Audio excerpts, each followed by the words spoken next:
27-28 point, Liton গুরুদের কিন্তু 28 point এবং সজল ভাইয়ের কিন্তু 27 পয়েন্ট। তো দেখা যাক, সজল ভাই কালো গুটি দিয়ে চাবি দেওয়ার চেষ্টা করছেন। তিনি যদি পয়েন্ট নিতে পারেন তাহলে কিন্তু গেম হয়ে যাবে, এবং লিটন গুরুও যদি পয়েন্ট নিতে পারেন তাহলেও কিন্তু গেম হয়ে যাবে। তো দেখা যাক 27-28 পয়েন্টে কারা পয়েন্ট পায় এবং কারা জিতে যাবে সেটাই দেখতে চলেছি।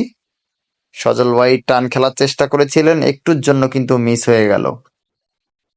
আতাই কাকার হাতে স্ট্রাইক, সাদাগুটি খেলার চেষ্টা করেছিলেন কিন্তু পারলেন না। নিজাম মাস্টার ব্যাস খেলছেন প্রথমে, আবারও একটি মুখের কাছের গুটি খেললেন।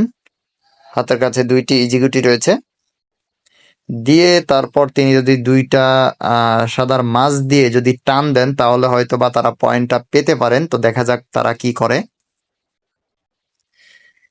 তিনি এই ইজি গুটিটা খেলার পর যদি দুই সাদার মিডিল থেকে যদি টান নেওয়ার চেষ্টা করতেন তাহলে হয়তো বা পয়েন্টটা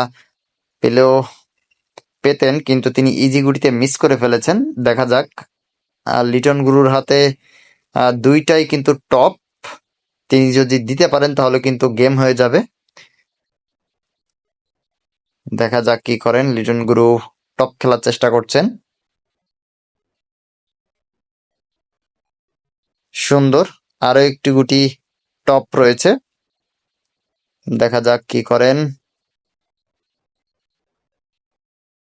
বিপরীত প্লেয়ার তাকে দাগ নিতে বলছে, কিন্তু তিনি দাগ নিয়েছেন।